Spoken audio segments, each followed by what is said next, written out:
Mira para allá, nuevamente en este salón de clases que se ha vuelto tu favorito todas las semanas, porque aquí yo te vengo a brindar el pan de la enseñanza.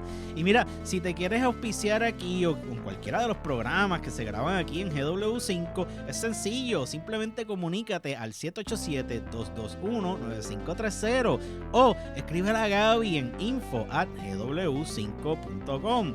Como siempre te digo, lo que no se promociona no se vende. Y mira, muchas gracias a los que me han comentado acerca del episodio de la semana pasada. Sí, fue un episodio algo fuerte porque, pues, tú sabes, no todo el mundo está acostumbrado a estar escuchando las barbaridades que hacían nuestros próceres, pero siempre hay gente que escribe y me han dicho como que, diálogo, esto estuvo bien bueno. Se los agradezco de todo corazón. Y nada, a los que se conectan al super chat y siempre me aportan algo o no sé, comentan lo que sea, yo sé que ustedes están ahí siempre pendientes, les gusta y mano, yo se los agradezco también. Así que con esto dicho, ahora sí, Francisco, tírame el intro. Visitantes de ambas Américas. The essential facts are these. President Kennedy was murdered in Dallas, Texas. He was shot by a sniper hiding in a building near his parade. Hace ya 73 años, la muerte se posó sobre un cerro en Ponce.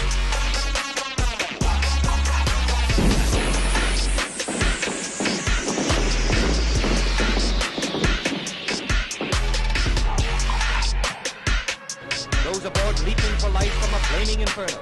The actual crash of the Hindenburg.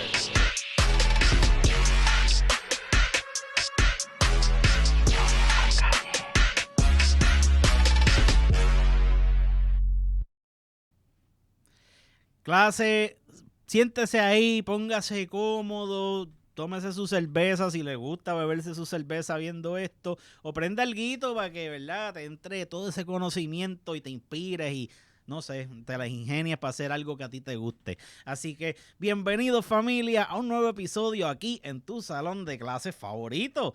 Hoy les vengo a narrar la historia de uno de los deportes más viejos de nuestro país. Tradición antigua y controversial, porque aunque para unos es tradición sagrada, existen grupos en contra de la práctica de estas peleas. Pero, independientemente estés a favor o en contra, debemos recordar que este deporte tiene un rol protagónico importante en el rompecabezas histórico llamado Puerto Rico. Así que hoy, en Historia con Calle, vamos a conocer acerca del deporte de caballeros. Bueno, señoras y señores, estamos en Pico y Espuela hacia algo más. Y estamos en esta super gallera asomante, que esto ha sido todo un espectáculo. Y engalana la gallera esta noche la figura de un puertorriqueño que ha puesto el nombre de Puerto Rico muy arriba, muy en alto, señores. Wisin, un querendón del pueblo completo, porque es humilde, seguro, es sencillo. Compartiendo con todo el pueblo, con la gente buena, con todos mis hermanos que me vieron crecer en Calle. Soy bien amante del deporte del pico y las espuelas. Los que saben me han visto por ahí en la gallera compartiendo. Y yo creo que lo más importante es compartir. Aquí todos somos iguales, es un deporte bonito. El equipo completo va a estar allí. El lunes 19 de abril en la Copa Papi Ocasio. Le tenemos un homenaje a Wisin allá en allá. Wisin tiene un gallo 313 que lo echa de $10,000 a $15,000. ¡Gallo, qué jugada! Eso ya está cantado ya, 313. Así que se apuntan de 10,000 a 15,000 lo jugamos con quien sea.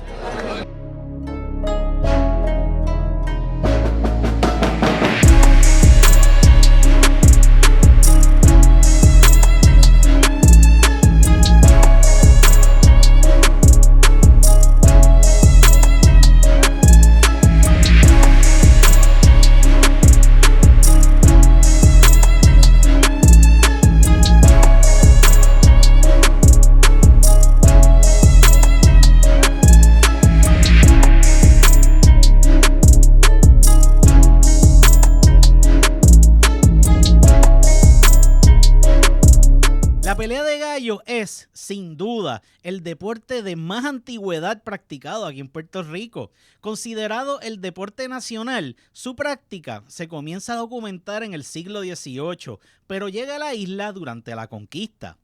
En el inicio del proceso de conquista, los españoles no solo nos respetan su religión, su política y su estructura económica, también nos trajeron su pasatiempo favorito. Y es muy probable que las primeras peleas de estos animales se dieran en el siglo XVI. El gallo pelea por instinto, y si no existiera el deporte que conocemos como pelea de gallo, el gallo siempre pelearía con sus congéneres. Ya en la modernidad, esta práctica se regula por la Comisión de Asuntos Gallísticos, que está bajo el Departamento de Recreación y Deporte. La función de esto es otorgar licencias, regular peleas y velar que las normas y procedimientos operacionales se cumplieran en las 128 galleras que hubo hasta hace poco. Lo que empezó como una actividad para pasar un buen rato entre los españoles se convirtió en una industria que generó millones de dólares anuales, siendo muy importante para nuestra economía. La mayoría de las galleras actuales se construyen entre los 1930 a 1970 y se encontraban, por lo general, en el campo fuera de los límites de los centros urbanos. Eran espacios ruidosos y dominados por hombres. Su separación del centro urbano se da en parte a la práctica de construir galleras a escondidas de la vigilancia del gobierno español en el siglo XIX y a las políticas de persecución del gobierno norteamericano, quien prohibió el deporte durante 30 años luego de 1898. Algunas galleras se construían utilizando una combinación de madera, concreto y acero, pero otras funcionaban con tan solo el equipo oficial para la práctica del deporte y su arena circular. Con los años, mientras se desarrollaba el deporte, la gallera era un edificio bastante importante y contribuía al desarrollo cultural, social y económico de los municipios. Luego del 1898, con la prohibición del deporte, las galleras ilegales se convirtieron en lugares de resistencia cultural y de oposición a las nuevas medidas coloniales norteamericanas. La gallera boricua es heredera de este pasado tan importante. La historia de las peleas de gallo empieza desde antes de Cristo. El gallo era visto como un animal admirable para hombres de distintas culturas. Los sirios lo adoraban, los griegos y romanos lo asociaban con los dioses Apolo, Mercurio y Marte. En Borneo, el ave era tan sagrada que estaba prohibido comer de su carne. En Sumatra se construyó un templo para realizar rituales honrando al gallo como deidad. Las peleas ocurrían en el templo y el animal perdedor se le presentaba a los dioses. Se dice que el general Temístocles, antes de la batalla de Salamina, presenció una pelea de gallos. Este le explica a sus soldados acerca de la valentía con la que peleaban estos animales, sin razones para ello. Esto estimula al ejército para poder derrotar a los persas, salvando la independencia de Grecia. La realidad, no hay un año específico en la historia donde podamos decir que oficialmente era un deporte, pero era muy popular entre fenicios, judíos y cananeos, hace más de 3.000 años. La crianza de gallos de pelea en un pit se consideraba arte y era un mercado con mucho potencial económico.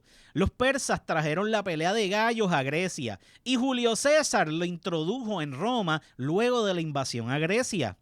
Es de los italianos que aprendemos frases populares como levantar el gallo y otro gallo cantará. Estos se utilizan para levantar el gallo cuando está herido y cuando es vencido.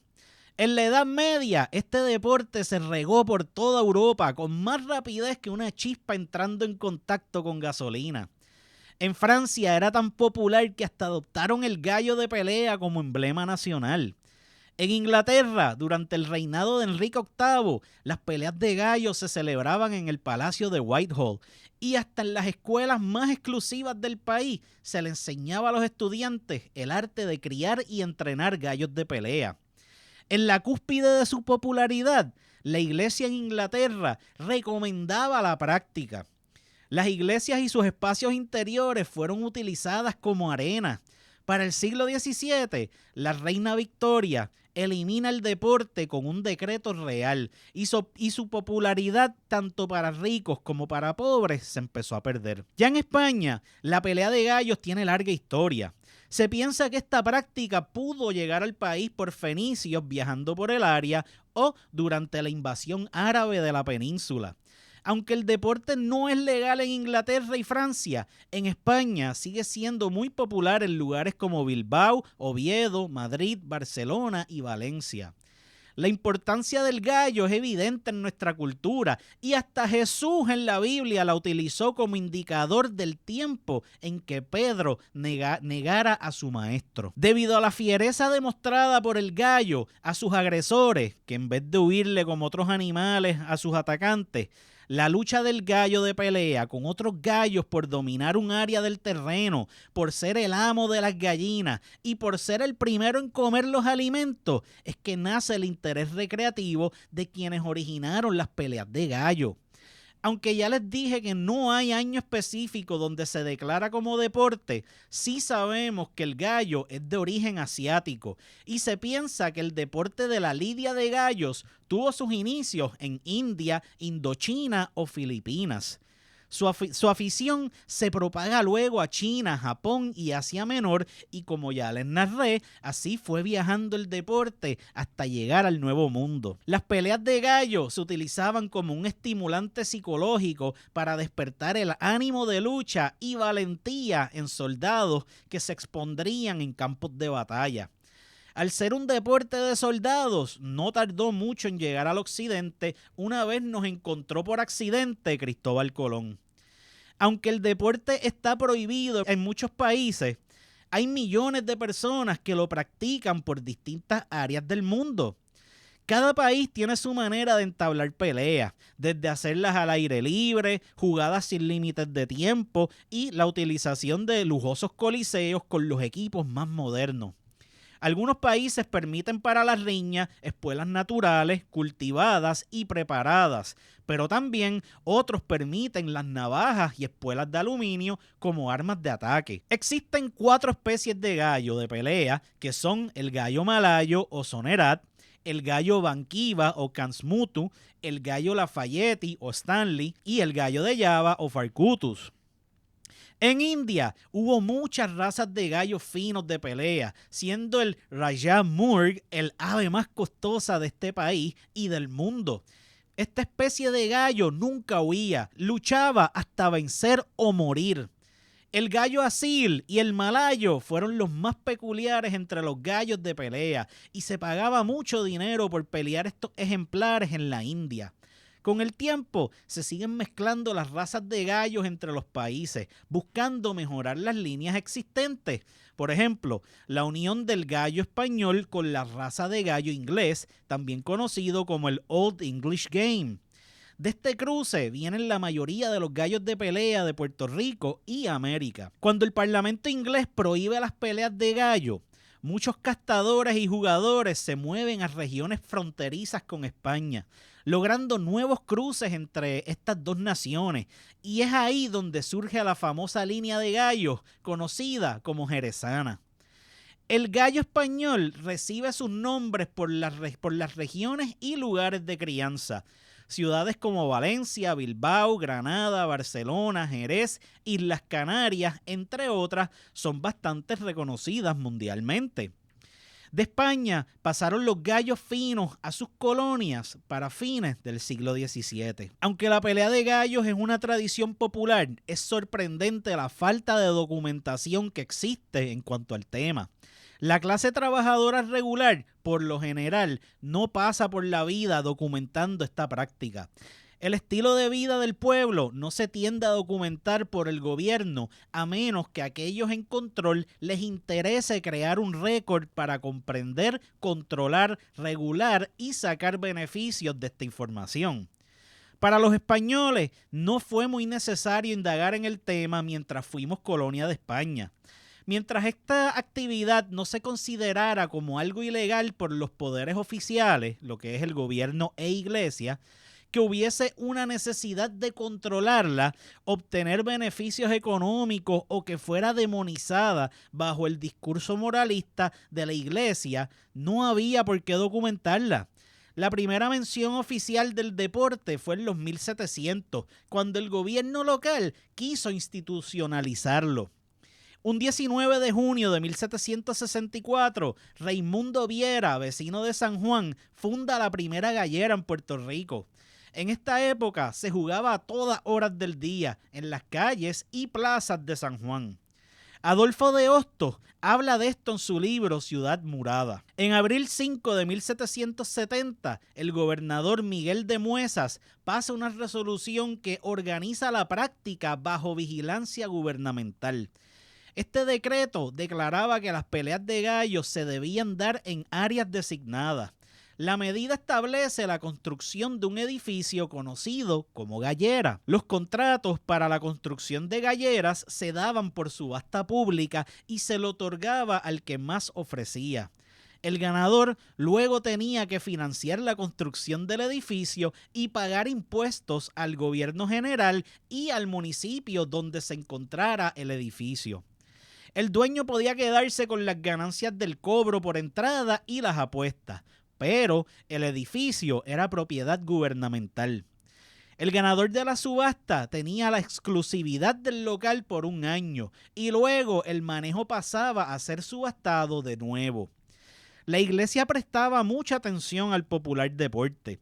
Al no ser declarado ilegal por el gobierno civil, la iglesia no podía oponerse al deporte, pero tenían bastante influencia política y social para modificar esto.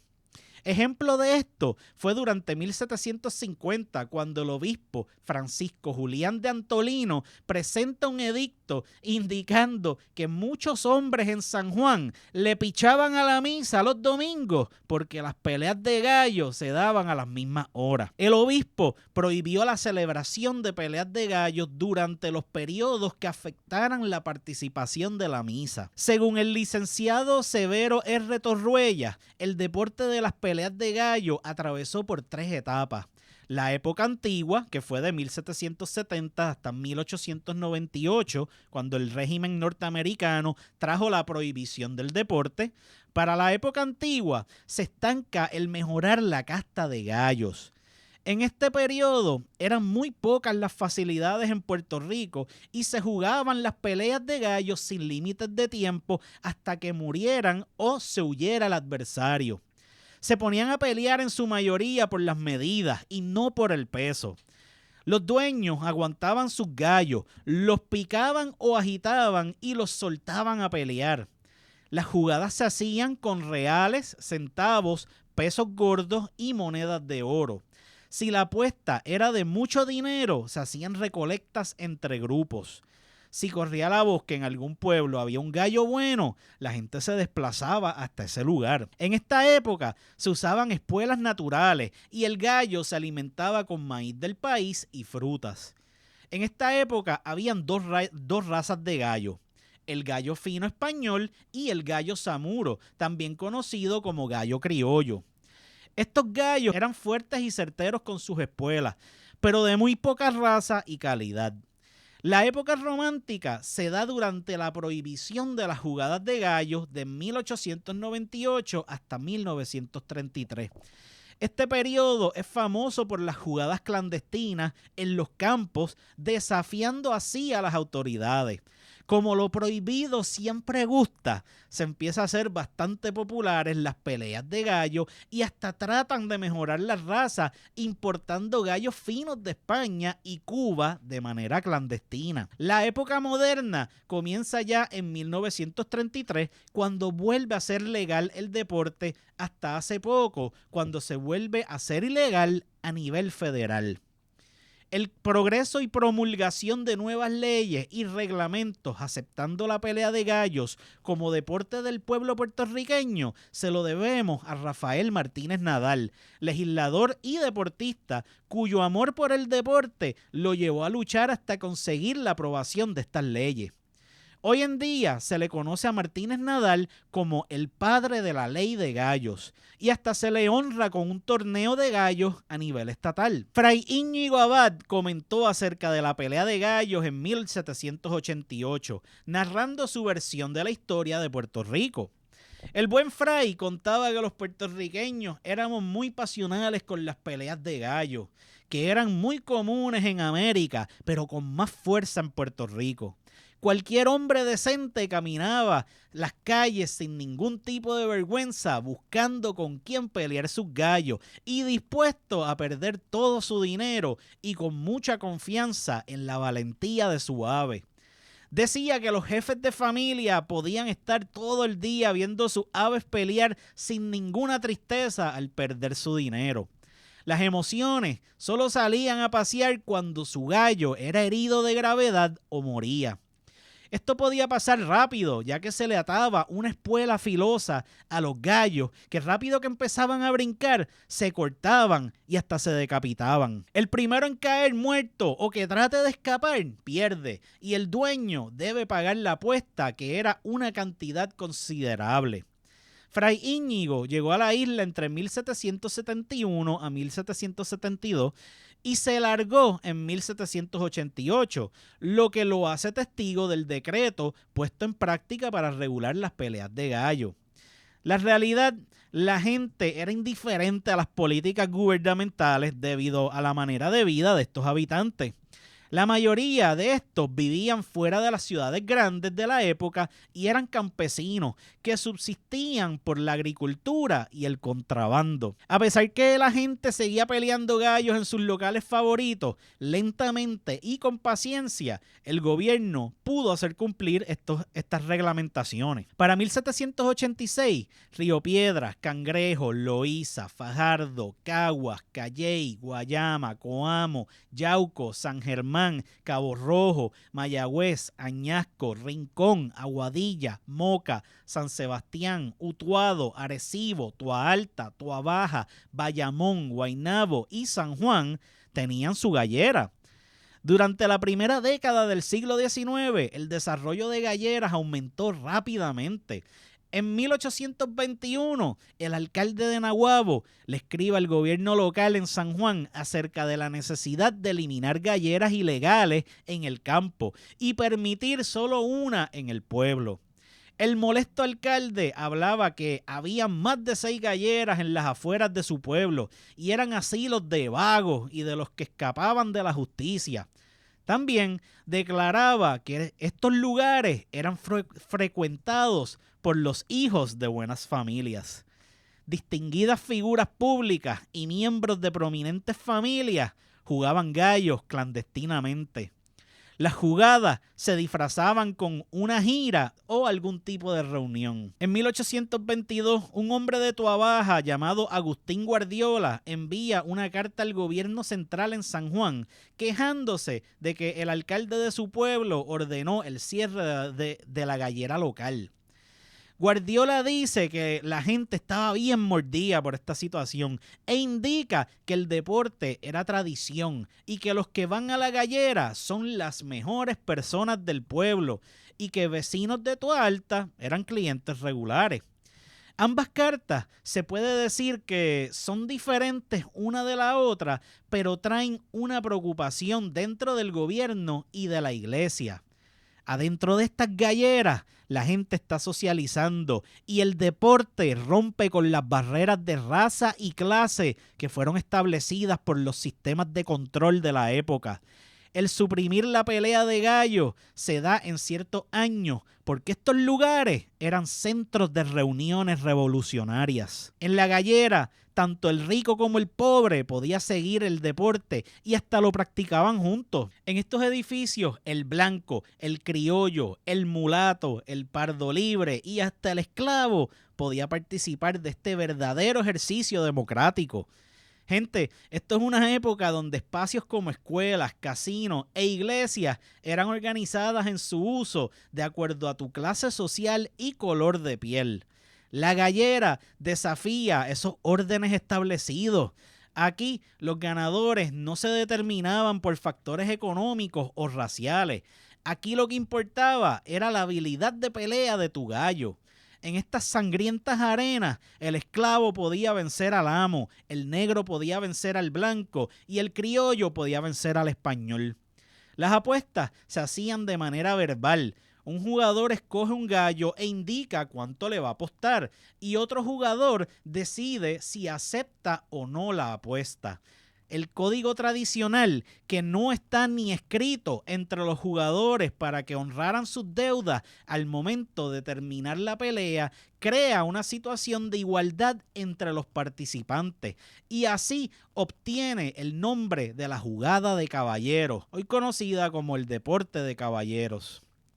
Un marzo 14 de 1825, el gobernador Miguel de la Torre firma el reglamento de galleras. Este reglamento empezaba enfatizando las contribuciones que el deporte debía hacer al gobierno central y municipal mediante licencias, permisos y el arrendamiento del edificio a sus operadores.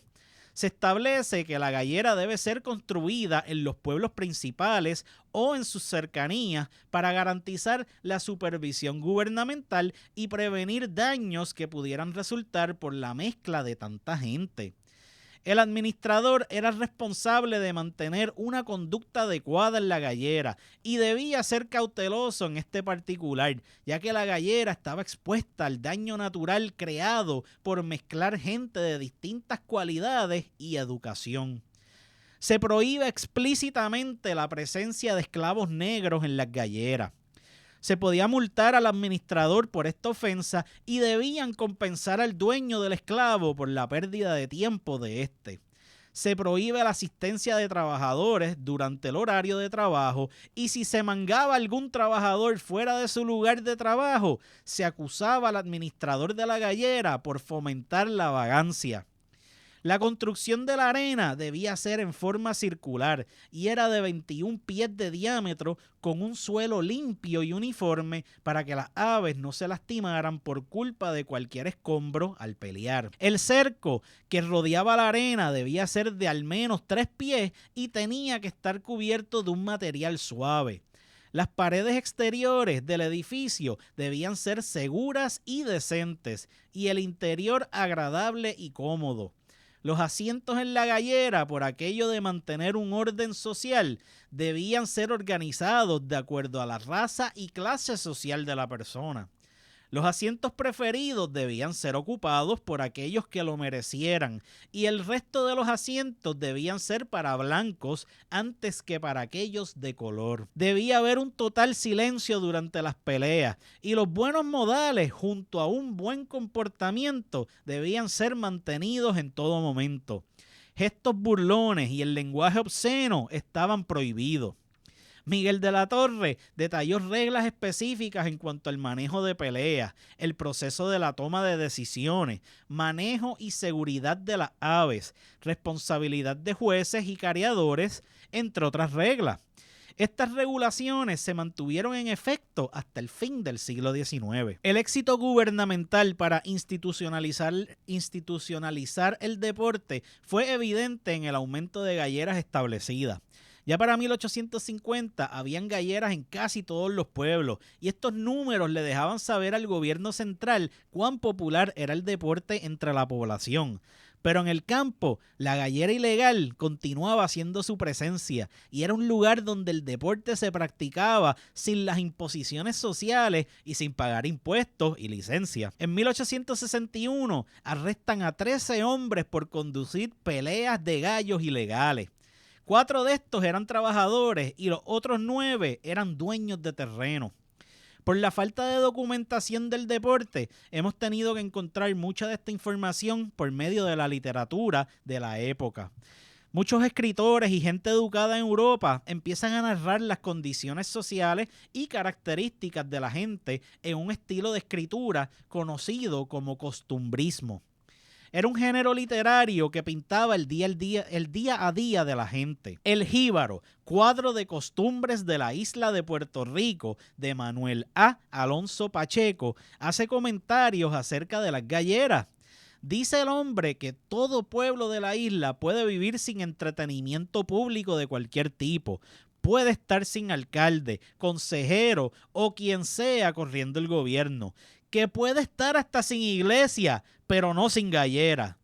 En este trabajo literario, Alonso nos dice que estas costumbres y tradiciones forman esa nueva identidad social conocida como puertorriqueña y que es muy diferente a lo que vino de España al principio de la conquista. Manuel Fernández Junco escribía mucho acerca de las costumbres en la isla. Sus artículos salían en el Buscapié y luego fueron compilados en 2 volúmenes, Tipos y Caracteres y Costumbres y Tradiciones, que fueron publicados 30 años luego del Jíbaro de Alonso. Fernández Junco le prestaba mucha atención a la pelea de gallos, las galleras y a la figura del gallero. En Puerto Rico, cada día se hace más grande la lista de juegos legalizados. La lotería tradicional, Powerball, Pega 3, Pega 2, Pega 4, Loto, instantáneo, carreras de caballo, tragamonedas, los casinos, los bingos y hasta programas de televisión donde regalan dinero a cambio de hacer alguna payasada. Estos juegos legalizados tienen su versión ilegal y estos también se auspician por el mismo pueblo. El hecho que sea ilegal dificulta el localizar los lugares donde se llevan a cabo estas actividades, hecho que es reconocido y aceptado por el gobierno estatal. El apostar llega a la isla en el mismo barco en que Colón llegó. Es en ese tiempo donde nos llega el código de la palabra empeñada, que es un pacto sellado solo con un apretón de manos. Hace 209 años atrás se celebra el primer sorteo de nuestra historia. Un 1 de septiembre a las 4 de la tarde en la Plaza Mayor de San Juan se celebró una lotería en donde se produjeron 10,000 pesos duros. El primer premio era de 1,000 pesos en plata fuerte y 1,000 en papel moneda. La cultura de la apuesta es algo con lo que convivimos desde niños. Es muy normal el que un adulto acuda a la inocencia de un niño para que seleccione los números de la loto, ya que este puede traerle suerte. Es así como los comerciantes se aprovechan de nuestra adoctrinada niñez en cuanto a estas conductas, organizando y promoviendo concursos en los cuales todas las latas o bolsas de Doritos tienen premios. O hasta los restaurantes de comida rápida con el eslogan "Busca tu sorpresita" en la Happy Meal. La realidad, el pueblo puertorriqueño está moldeado para que juegue y apueste. Bien lo decía Rafael Aponte en el programa Pico y Espuelas del Canal 13. El pobre es el que sostiene el negocio de las apuestas. Pero los escritores locales y observadores del deporte no fueron los únicos atraídos por las peleas de gallo. Visitantes foráneos hablaban del tema, algunos con aceptación y otros no tanta. Existen unos escritos por parte de un soldado joven norteamericano llamado J. Reginald Clements, que vino a Puerto Rico en la invasión de 1898 y describe a la gallera y la reacción de los fanáticos. Este tira al medio el hecho de que el gobierno se lucraba de este negocio y que las arenas estaban localizadas en lugares espléndidos como teatros y que todos iban. Describía como hombres de todas las razas se unían en el pit a ver a los gallos. Los que estaban en las partes altas veían la acción por medio de lentes de ópera o tenían que observar las acciones de los peones para saber cómo iba la pelea. La gallera, descrita por Clement, es muy diferente a otras descripciones de estos edificios. Es probable que el soldado fue testigo de una pelea de gallos en un lugar que no era una gallera regular. Pudo haber sido un teatro utilizado temporariamente con el propósito de una fiesta específica. Es probable que como oficial del nuevo régimen, Clement fuera invitado a ser testigo de una pelea de gallos en un casino, que son edificios relacionados a la clase alta del país. Digamos que al pana lo invitaron algunos ricos de estos que se casan con Dios y con el diablo. Como quiera, el joven capitán se pudo dar cuenta de la capacidad que este deporte tiene para romper con las reglas sociales y las emociones tan fuertes que todavía caracterizan el juego.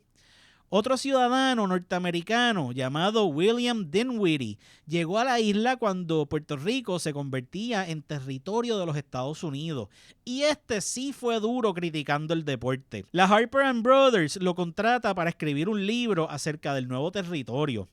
Dinwiddie pasó 2 meses viajando a la isla y entre los 24 capítulos del libro, dedicó 7 a los estudios sociales con títulos como Home Life, Life Among the Peasants, entre otros. El capítulo 16 se lo dedica por completo a la pelea de gallos. Dice que todos los pueblos tienen una gallera y que varían un poco en su construcción. Compara sus asientos a los del circo y describe la arena de pelea.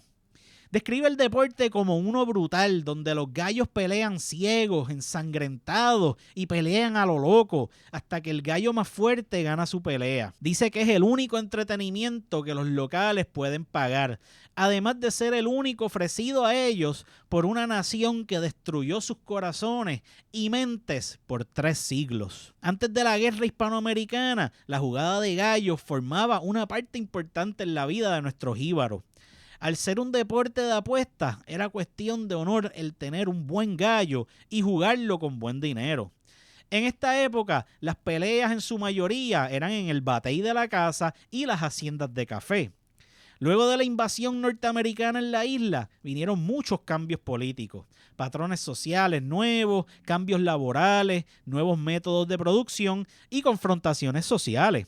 Se hace el cambio de moneda, llegaron nuevas denominaciones religiosas a competir con el monopolio moral de 400 años de nuestra Iglesia Católica y se reconstruye el sistema de educación para enseñarnos no solo el ABC, también los valores norteamericanos y su manera de vida.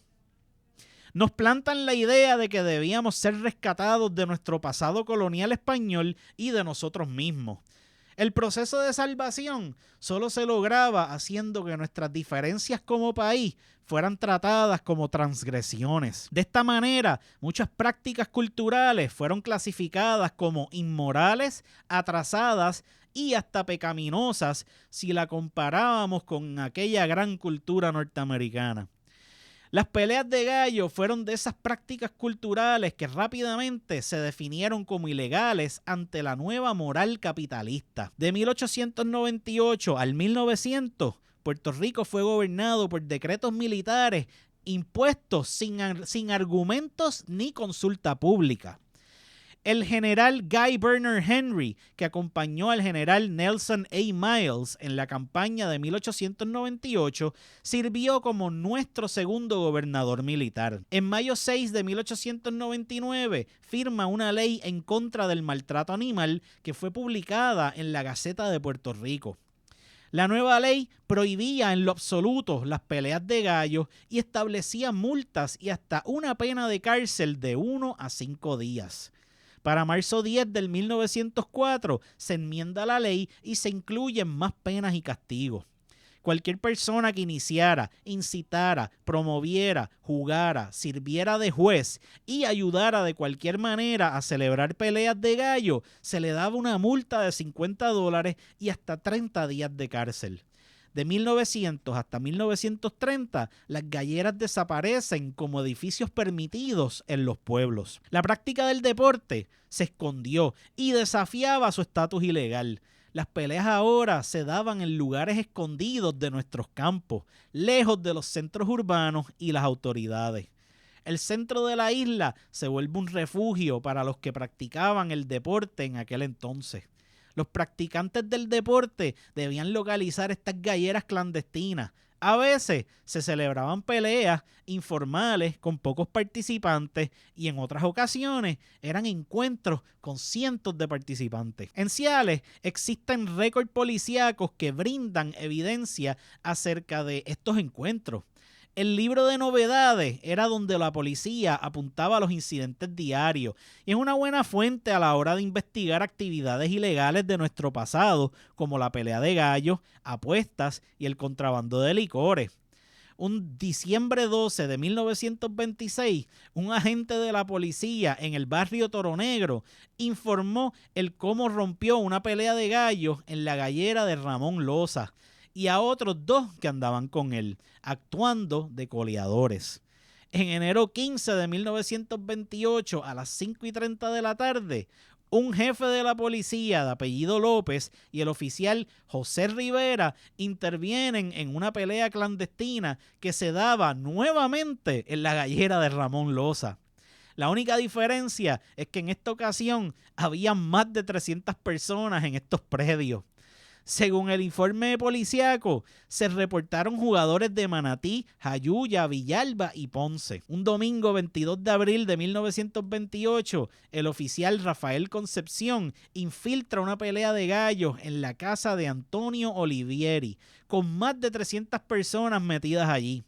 En enero de 1930, el mismo agente vuelve a meterse en la misma casa y para otra pelea de gallos, con cientos de personas metidas allí. Al parar la pelea, la gente bien mordida y molesta empezaron a decir que se iban para la gallera de Guayabal en Juanadía.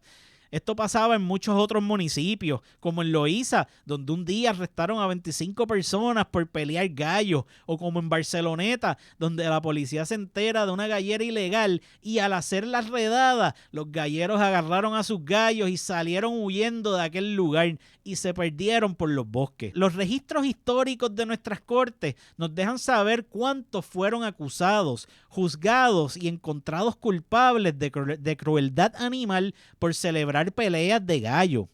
Estas situaciones se pueden considerar hasta normales durante las primeras 3 décadas del siglo XX. Personas de todo tipo hacían galleras clandestinas. Casi siempre se utilizaban lugares como edificios abandonados, galleras rurales, viejas y campos inaccesibles. En estas galleras clandestinas también venían a participar de todas las clases sociales. El problema de hacer ilegal una práctica que generaba muchísimo dinero es que ahí llega el elemento criminal a hacerse cargo de una industria que el gobierno ya no permite. También eran muchas las veces que la policía se hacían los locos por la clase social de los jugadores. Además, muchos policías eran bien aficionados a la pelea de gallo. Para finales de los 1920, la lucha por legalizar el deporte se hace más fuerte.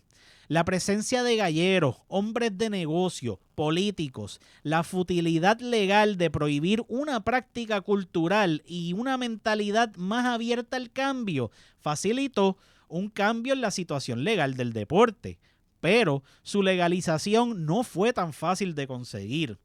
En 1927, el gobernador Horace Mann Towner vetó un proyecto de ley aprobado que autorizaba las peleas de gallo. En marzo de 1931, la legislatura trató otra vez de legalizar el deporte. El gobernador de aquel entonces, Theodore Roosevelt Jr., hijo del presidente, recibe muchas cartas de grupos como los masones, asociaciones de trabajadores, iglesias bautistas y ciudadanos privados solicitando el veto del gobernador. Su argumento básico exaltaba las consecuencias sociales perjudiciales que la legalización del deporte causaría entre los pobres y los trabajadores. En 1933 sigue la legislatura intentando por todos los medios legalizar el deporte y de nuevo es vetado, esta vez por el gobernador James R. Beverly. Con la llegada de Robert Hayes Gore como gobernador, la cosa cambia en la isla. En su discurso inaugural, Gore indica su interés en convertir la isla en un lugar atractivo para los turistas norteamericanos. El gobernador Gore participaba de niño en peleas de gallo en su hogar en Kentucky. El proyecto de ley que se le presenta a Gore fue el mismo que rechazó Beverly. Este proyecto fue redactado por el político local más poderoso de la época, quien también era apasionado fanático del deporte de caballeros, el presidente del Senado, Rafael Martínez Nadal. El proyecto de ley es aprobado tanto por el Senado y la Cámara de Representantes de Puerto Rico y un agosto 12 de 1933, en la presencia de Rafael Martínez Nadal y utilizando como bolígrafo una pluma del gallo de pelea favorito de Martínez Nadal llamado Justicia, Hayes Gore firma el proyecto de ley que vuelve a ser legal luego de 34 años las peleas de gallo. Martínez Nadal comentaba que por fin se le estaba haciendo justicia al entusiasta de los gallos. La primera gallera establecida bajo esta nueva ley fue la gallera El Recreo de Luis Soler en Guaynabo. La segunda fue la gallera Cantagallo en Santurce, aunque otras fuentes de información dicen que esto fue Isla Verde. Durante 1934 se establece en Guaynabo la gallera Boriquén, propiedad de Rafael Martínez Nadal, la cual tenía buenas comodidades para los deportistas y la primera gallera donde frecuentó una mujer. Con la construcción de estas galleras se empiezan a organizar torneos, siendo el más importante el de la Fiesta del Botón y la Golilla. Es durante estos años que surge la espuela postiza preparada por artesanos. En sus comienzos eran cortas y se refinaban cada día más hasta que cambió la conformación clásica de media luna.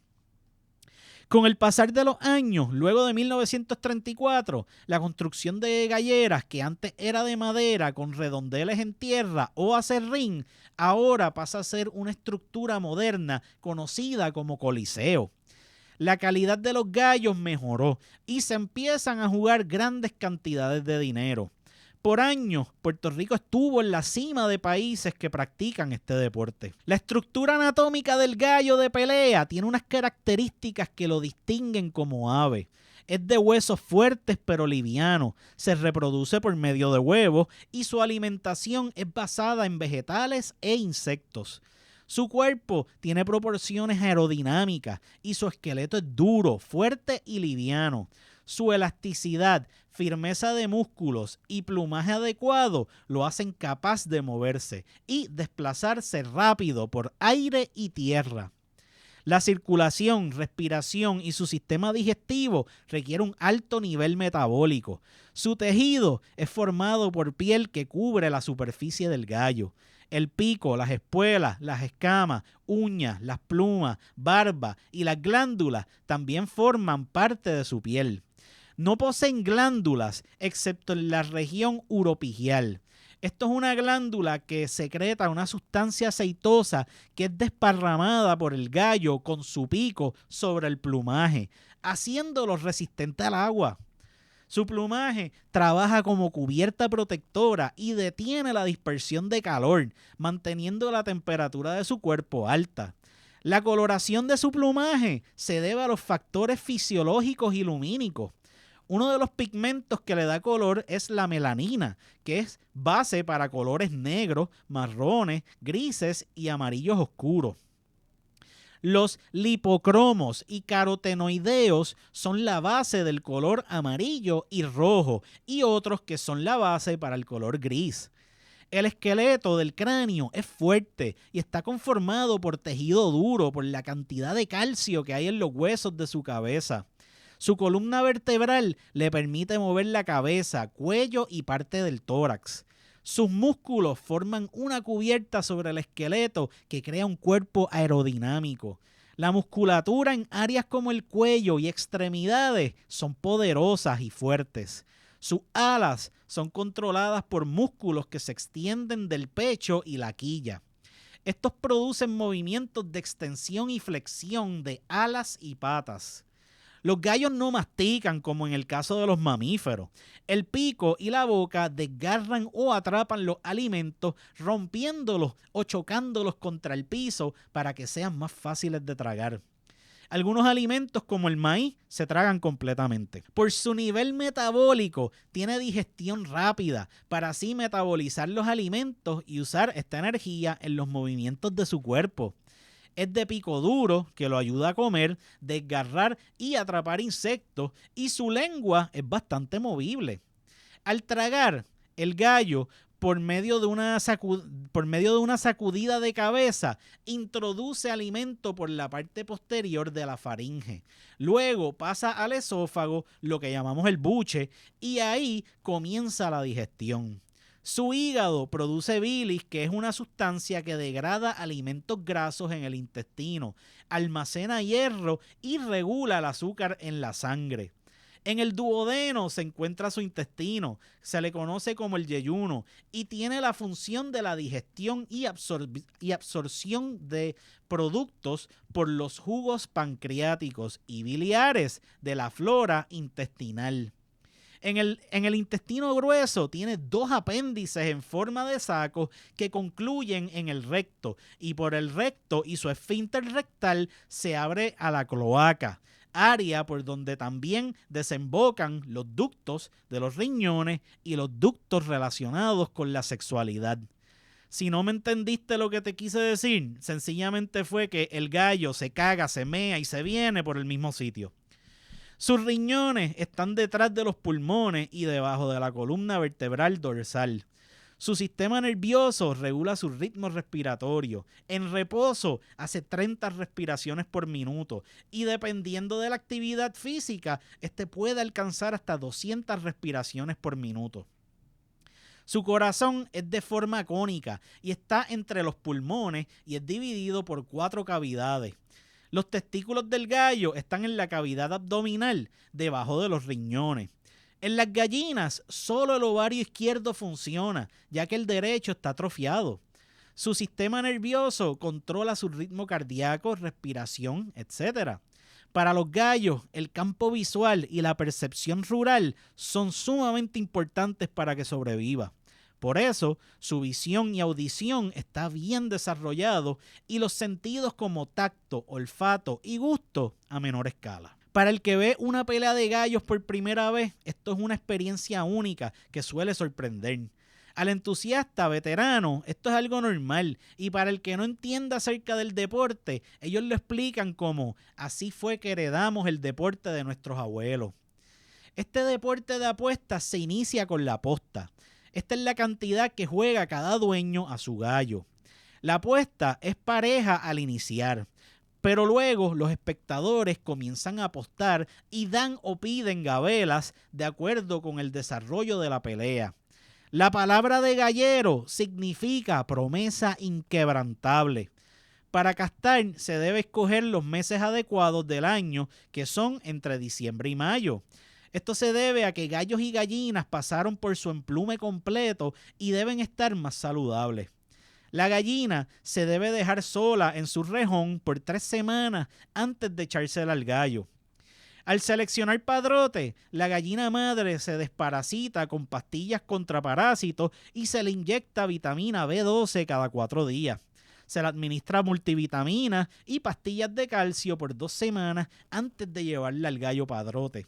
Se recomienda bañar la gallina con champú y a los 7 días tirarle sebin en polvo para matar piojos que pueden afectar la hechura. Durante el apareo se alimenta la gallina con alimento de ponedora, maíz entero y 2 a 3 onzas de carne 2 veces por semana y se añade vitaminas solubles al agua. Debe tener un nido cómodo y alto para evitar la entrada del gallo padrote. Ya con huevos se debe retirar el gallo, protegerla del clima y estar pendientes a la fecha en que la gallina se echó en el nido. Toma 19 a 21 días en lo que llegan al mundo estos nuevos pollitos. Las primeras 6 semanas se protegen a los pollitos contra animales que puedan matarlos y se alimentan con alimentos para crecer y engordar. Se le añade a la dieta carne, pan con huevo y plátano maduro periódicamente. Se debe vacunar a los pollitos contra la viruela a los 8 días de nacido. Entre 7 y 8 semanas se les añade maíz picado y ya a la 9ª y 10ª se les quita la purina medicada y se alimentan con pícalo gallo. A la 10ª semana se le inyectan vitaminas B12 y se les da multivitaminas y otros cambios en su alimentación. Esas primeras semanas se deben mantener bien alimentados a los pollitos para evitar que se piquen entre sí y se coman las plumas. Al momento que aprenden a picar alimentos, trepar palos y escarbar, se separan de sus madres. Un buen gallo de pelea necesita estar bien alimentado para mantener su cuerpo funcionando perfectamente. Un gallo malnutrido, ya sea desde pollito, luego del emplume o al entrenar, va a estar en desventaja, ya que no tiene reservas metabólicas de energía en riñas de 20 minutos, donde el animal sufre heridas y el derrame de sangre. Este animal se va a cansar y se entrega a su adversario sin mucha posibilidad de proseguir la riña. Un gallo bien cuidado y alimentado, aunque esté en desventaja ante un contrincante, puede recuperarse y ganar su pelea. Galleros con métodos antiguos de alimentación pueden llevar a sus gallos a pelear con la ingesta del día anterior. Si este gallo lleva 24 a 36 horas sin comer, más factores como el que la gallera sea calurosa y sin buen sistema de ventilación pueden llevar al animal a caer en deshidratación leve y perder fortaleza física. Muchos galleros hoy le dan un desayuno ligero al gallo el día de la pelea. Entre los alimentos usados están la yema de huevo, miel de abeja, plátano, harina de maíz y carne. Al gallo de pelea se le corta la cresta y la barba. Hay dos tipos de cresta. La tipo serrucho, que se le da un corte vertical que raspa con la base del cráneo. La parte interior de la cresta que queda se redondea hasta que luce firme y bonita y se sumerge al animal en agua a temperatura o fría. Se le rocea un antibacterial que ayuda al parado de la sangre. Al gallo rozón le dan dos cortes verticolaterales. Para cortar cresta y barba a un gallo debe ser entre dos personas. Durante este proceso se debe tener una esponja para limpiar todo sangrado que no le permita trabajar bien. Los galleros de antaño hacían el corte de cresta y barba en luna llena porque produce menos sangrado que en otros periodos. También en los días húmedos y lluviosos encontraban que había menos sangrado que en los días calurosos. Para clasificar un buen gallo de pelea hay unas cualidades que todo dueño, castador y gallero debe tener en mente. Muchos se enamoran de una línea de gallos en específico y cuando un ejemplar de la línea no produce resultados, lo mantienen en entrenamiento y así pierden tiempo y dinero. En los gallos hay que tener bien presente la genética. Es muy posible que el gallo presente cualidades físicas malas que requintan de 4 generaciones antes. Así se busca castar con algunas gallinas ya que pueden producir mejores hijos. Por mezclar a lo loco es que salen gallos con cualidades negativas, como que tiran mucho y no hieren con las espuelas, desorganizados al atacar y hasta algunos que fallan al picar. Un buen gallo de pelea es dócil con su gallero, come bien, no tiene defectos físicos, tiene un ritmo de pelea organizado, pica o muerde bien, hiere con las espuelas, demuestra recurso de pelea, tiene buena fortaleza física, arremata a su adversario sin distraerse, mejora su empuje al herir a su adversario y demuestra su raza hacia golpes peligrosos. Un mal gallo agreda a su dueño, pica mucho y no muerde o tira sus patas, es desorganizado al entrar a pelear, se deja tirar, mete la cabeza y empuja solamente. Pero entre galleros hay un dicho que especifica el que 50% de las peleas se ganan al cazar bien el gallo. Un buen entrenamiento con buena alimentación y donde el gallo se mantenga en un mismo peso garantizan tener un buen gallo de pelea. Las enfermedades que sufren los gallos de pelea pueden ser muchas. Estas se dividen en virales, donde no hay medicamentos específicos para matar al agente infeccioso, bacterianas, donde sí hay antibióticos que pueden matar los causantes de la enfermedad, parasitarios que se producen por organismos que viven de un huésped, funcionales, que son enfermedades causadas por problemas propios y traumáticos causados por traumas o golpes. Las enfermedades que pueden sufrir estos animales son pseudopeste, viruela, moquillo, catarro gástrico, encefalomielitis, enfermedad respiratoria crónica, laringotraqueitis, leucosis, monocitosis aviaria, toxoplasmosis, tuberculosis, bronquitis infecciosa, brucelosis, cólera, colibacilosis, disentería, enteritis, espiroquetosis, estafilococosis, estreptococosis, inflamación de los ojos, infección de las patas, inflamación del oído, tifoidea, peritonitis, infección de los sacos aéreos, pulmonía, sinusitis, traqueobronquitis, uropigitis, verminosis, ascaridiosis, capilariosis, teniasis, cingamosis, verminosis ocular, sarna, tricomoniasis, candidosis, tiñas, aspergilosis, anemia, avitaminosis, estreñimiento, deshidratación, ingesta de paja, pepita, falsa muda, pica y canibalismo. El proceso de sacar espuelas no es tan sencillo como parece. Para sacar la espuela se envuelve la pata del gallo en un paño y se le da vuelta para un lado haciendo fuerza.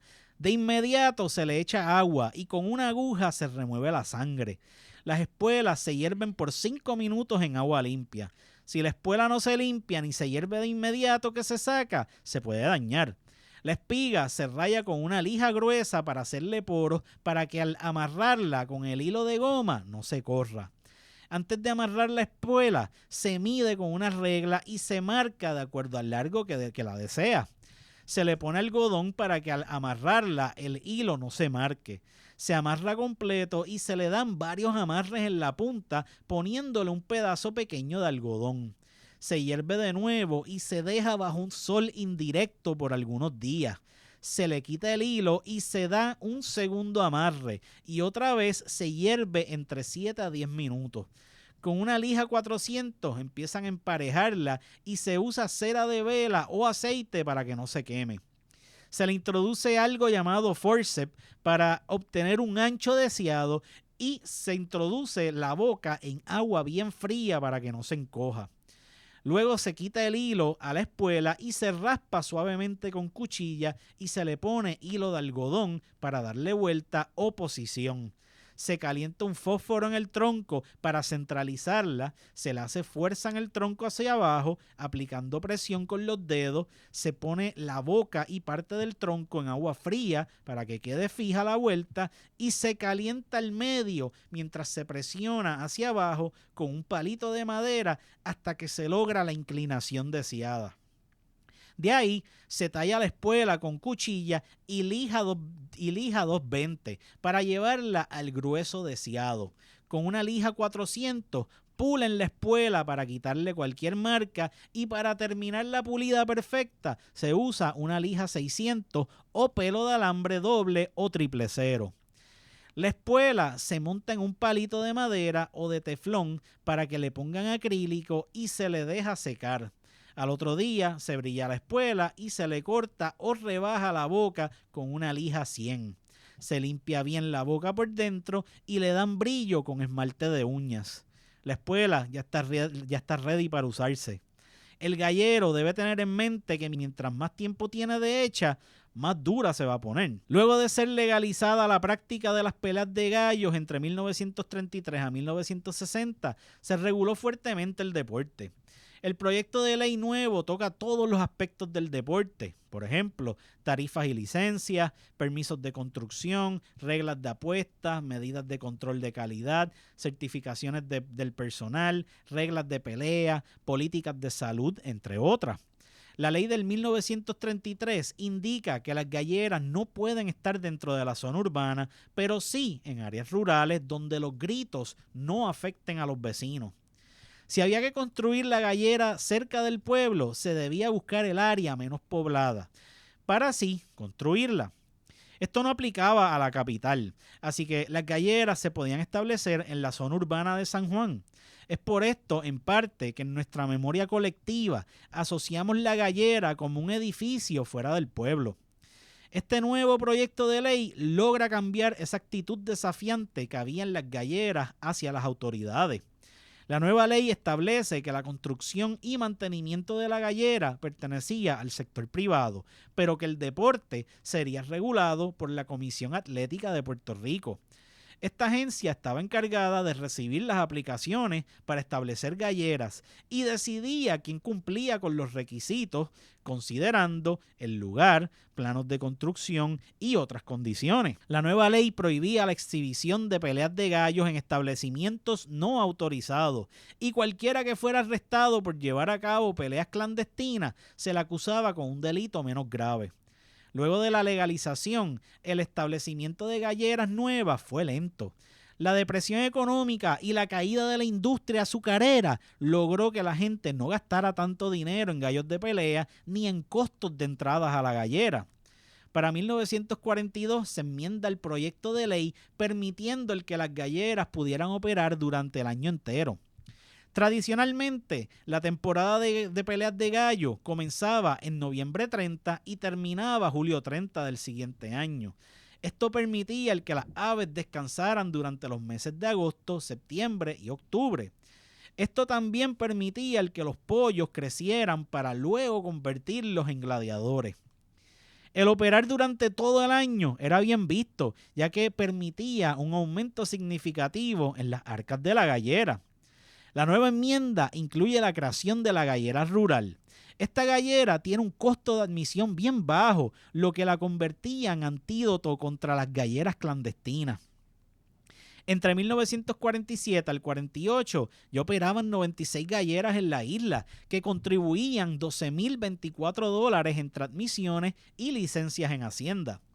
En estas galleras se daban 12 peleas a la semana y participaron cerca de 60,000 aves. Ya para 1962 se registraron 74,800 peleas y cerca de 636,551 fanáticos visitaron las galleras. Para ese año, la industria de los gallos generó $2,071,733 en postas y $11,837,185 en apuestas. Para la temporada de 1968, el deporte de caballeros generó $36,728,585 en apuestas. El deporte fue regulado primero por la Comisión de Recreo y Deportes Públicos, pero durante los años muchas comisiones estuvieron a cargo de vigilar estas peleas. Para 1950 se crea la Administración de Parques y Recreos Públicos, que reguló el deporte de caballeros durante 30 años hasta que en 1980 esta agencia se reemplaza con el Departamento de Recreación y Deportes. En las nuevas galleras se establece la necesidad de construir un área de exhibición con jaulas para que los fanáticos pudieran ver los gallos de pelea sin tener acceso a estos. El Departamento de Salud también exige la creación de baños públicos en las facilidades. El piso de la arena debía ser cubierta con una alfombra de fibra de coco o material similar. La posición del ring debía asegurar el que todos los presentes tuvieran una vista perfecta de las peleas. Estos requerimientos le añadían a lo complejo que de por sí eran los planos de construcción de estos edificios. Para 1954, la ley número 98 permite la construcción de galleras dentro de los centros urbanos. Estas galleras se dividen en categorías dependiendo de su volumen de pelea, capacidad de visitantes, facilidades, tamaño de la arena y límite de postas. De acuerdo a la categoría, era el precio de la licencia y estos fluctuaban entre $1,000, $700, $500 y así por el estilo. Para esta época también se permite la venta de comida y alcohol dentro de la gallera.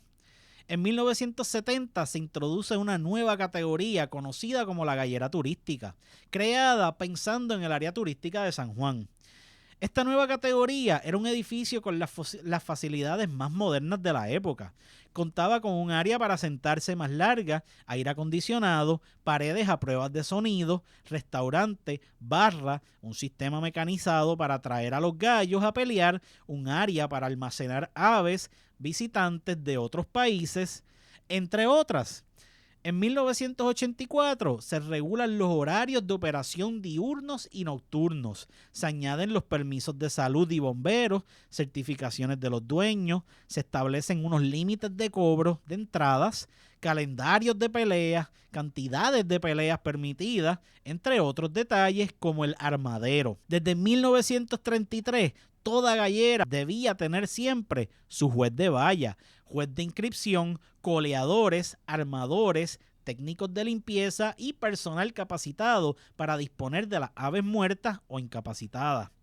El cronista Luisín Rosario ha sido uno de los propulsores del deporte de los gallos y organizó por varios años una actividad a beneficio de la Liga Puertorriqueña contra el Cáncer, que produjo miles de dólares para la institución. En Puerto Rico, la profesión de gallero llegó a pagar muy bien, sobre todo en la capital, Ponce, Mayagüez, Arecibo y Bayamón.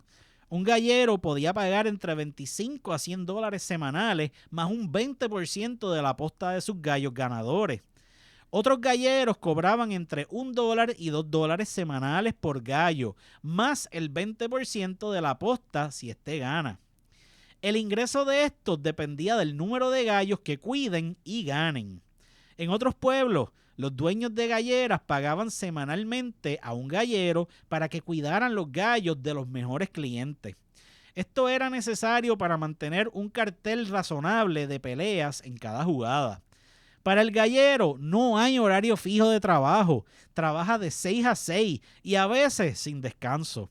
En los días de jugada podía madrugar de 3 a 4 de la mañana y no cobraban horas extras. El gallero es un saco de nervios que goza y sufre sus victorias o derrotas.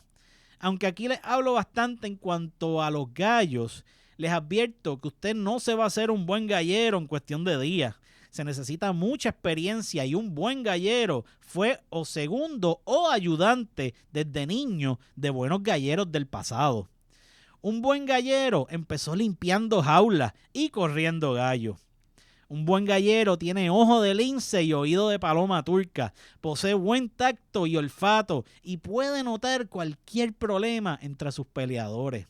Un buen gallero se da cuenta si su gallo tiene ojos tristes, plumas erizadas, decaimiento, cambio de color, posturas anormales de la cabeza, bajada de alas, amotetamiento, cambios de hábitos y otros cientos de síntomas.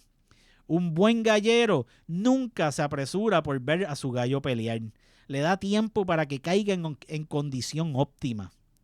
El Pabellón de la Fama del Deporte Puertorriqueño cuenta con su Salón de la Fama del Deporte de Gallos. Aquí podemos encontrar figuras como Gonzalo Diago de Trujillo Alto, electo al Salón de la Fama en 1956, luego de crear la primera gallera metropolitana al finalizar la prohibición. Carlos Lacosta de San Juan, que fue campeón en la pértiga y ayudó a popularizar los gallos por su simpatía. Rafael Martínez Nadal de Mayagüez, que fue campeón de tándem en el ciclismo en España y autor de la ley que legaliza la pelea de gallos. Federico Storer de Arecibo, quien le da el prestigio de su nombre a la pelea de gallos. Los gallos inmortales no pueden faltar en este relato, como uno famoso llamado el Fantasma, un gallo que pertenecía a César Gómez de Mayagüez.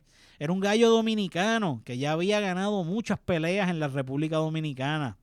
Al llegar a Puerto Rico, gana 9 peleas más y en una ocasión en Añasco peleó 2 veces el mismo día y ganó ambas peleas. Vence al gallo El Escondido, que tenía un estilo raro de pelea, y atacándolo con mucha furia, lo mata. Sus famosas peleas generaron miles de dólares, más los miles que se gastaron buscando un gallo que lo lograra vencer. El Fantasma muere tranquilamente en 1948 en el patio de la Residencia Gómez. Carioca era un gallo pinto de Augusto Haddock, que lo compró allá en Atillo. En ese entonces servía de chata para entrenar otros gallos. Panchito Pineda, gallero de Haddock, le pone el ojo al pinto. En su primera pelea le gana al campeón Titina y empieza su carrera de campeón. Al ganarle al gallo de Eduardo Santaella, se celebra esa victoria en la licorería Carioca y desde ese día bautizan con ese nombre al pinto. El gallo llegó hasta la República Dominicana, donde le gana a un gallo del general Modesto Díaz. Este general Díaz muere baleado en las calles de Santo Domingo. Él fue uno de los que participaron en la balacera de la carretera de San Cristóbal, donde cayó abatidos a balazos Rafael L. Trujillo. El jugador de gallos apuesta indistintamente a cualquiera de los dos gallos, peleando de acuerdo a la gabela que da o recibe. Esto significa que en una misma pelea se puede hacer una serie de apuestas a ambos gallos. Es algo medio complicado, pero los jugadores de gallos se entienden a la perfección. Manuel Papi San Juan tenía las más modernas y lujosas instalaciones para la crianza de gallos de pelea. Tenía todos los adelantos modernos y se mantenía siempre muy limpia. Era una instalación que llama la atención de los que iban a verla. En una ocasión la visitó un periodista que le hace una pregunta media ingenua al deportista puertorriqueño. Le pregunta cuánto le costaba mantener aquello. Papi le sonríe y le dice que aquello costaba una cantidad y que si él supiera cuánto, ni existiría. Para 1984 habían unos artículos que reglamentaban la práctica del deporte en las galleras. Había que renovar la licencia durante cada temporada o perder derechos de renovación. Se prohibían billares, máquinas tragamonedas o juegos de azar en general. Se establecía el comienzo de la temporada el 15 de noviembre y terminaba el 15 de septiembre del siguiente año. No se podía celebrar pelea en ese periodo del 16 de septiembre al 14 de noviembre. Se establecen las categorías de galleras, siendo estas la gallera turística, la gallera primera especial, gallera de primera categoría, gallera de segunda categoría y gallera de tercera categoría. Gallera que cobrara precios mayores a los fijados con su categoría o que jugaran un día no asignado se castigaban con una multa no menor de $50 y la suspensión de la licencia hasta no pagar dicha multa. Para ser juez de valla auxiliar o juez de inscripción se debe saber leer y escribir, además de pasar un examen escrito que era autorizado por el Departamento de Recreación y Deportes de Puerto Rico. Para renovar la licencia debían presentar cualquier documento exigido por la División de Gallos. Ningún juez puede cazar o echar peleas de sus propios gallos o los cuidados por ellos en las galleras donde ejerzan sus funciones. La dirección y decisión de las peleas corresponden al juez de valla y el dueño del gallo podía protestar su decisión. Se prohíben gallos con cresta, barba y orejas sin recortar. Gallo que no venga pelado o tuzado no se le permite pelear. Se prohíbe el gallo japonés y debía haber un lavado del gallo antes de la pelea, donde debe quedar libre de grasa o solución extraña. Se establecen los horarios y la obligación de llevar un registro completo de las peleas. Se establecen los pesos de pelea y las jaulas de exhibición, cajones de donde soltar los gallos para pelear y el tiempo de duración de la pelea. Se anulan peleas donde el gallo huya, muestre cobardía o esté erizado y peleas que a juicio del juez de valla fueron arregladas o amañadas. Otros artículos que se crean tocan el tema de la decisión de las peleas, la prueba de cobardía, del gallo huido, el descase de peleas, la definición de torneo, clásico y justa, identificación de gallos extranjeros, el orden en las galleras, multas impuestas, penalidades por violaciones al reglamento, otras facultades del secretario, sanciones, reconsideración de decisiones y sus términos para solicitar y resolver. La disposición inclusiva, derogación, cláusula de separabilidad y vigencia. Para 1990 se hacen enmiendas al reglamento de la lidia de gallos y se crea la Comisión de Asuntos Gallísticos. A partir del 2019, las peleas de gallos vuelven a ser ilegales en Puerto Rico. Una medida que para los defensores del bienestar de animales era necesaria. Desde entonces, la ansiedad se apoderó de muchos que se ganaban la vida con las peleas de gallo, ya que era una industria que empleaba a unas 20,000 personas. Muchos de los más preocupados eran personas sobre los 60 años, quienes para ellos esto se trataba de un estilo de vida. El juez Gustavo Gelpi confirmó la prohibición diciendo que el Congreso es quien tiene el poder de legislar sobre los territorios, aun cuando existe un predicamento antidemocrático. El abogado Félix M. Román Carrasquillo, quien representó a los galleros en unas demandas en la Corte Federal, dice que esta prohibición revela que el gobierno federal nos ve como una colonia inferior y represiva, incapaz de cuidarse a sí misma. Muchos esperan que esta actividad vuelva a convertirse en algo clandestino, como pasa hoy en día en los Estados Unidos, desde que las prohibieron. La prohibición federal en Puerto Rico no logró ponerle candado a las galleras, aunque sí tuvo un efecto muy negativo en la industria, ya que hoy solo quedan algunas 61 galleras. Criticados por algunos que no entienden nada del deporte y ni se dignan a leer cómo trabaja la naturaleza de estos animales, van a seguir repitiendo burradas como las que se pueden leer en los comentarios en las redes sociales. La pelea de gallos es el derecho cultural de todos los puertorriqueños y así es definido por las Naciones Unidas en su Declaración Universal de los Derechos Humanos de 1948. El deporte de caballeros nos conecta con nuestro pasado y con nuestra formación como puertorriqueños. Bueno, familia, ha sido un tema bien interesante. De verdad que no sabía ni la mitad de nuestro pasado gallístico, pero de verdad que es una de las historias más interesantes y de verdad que me encantó redactar esto.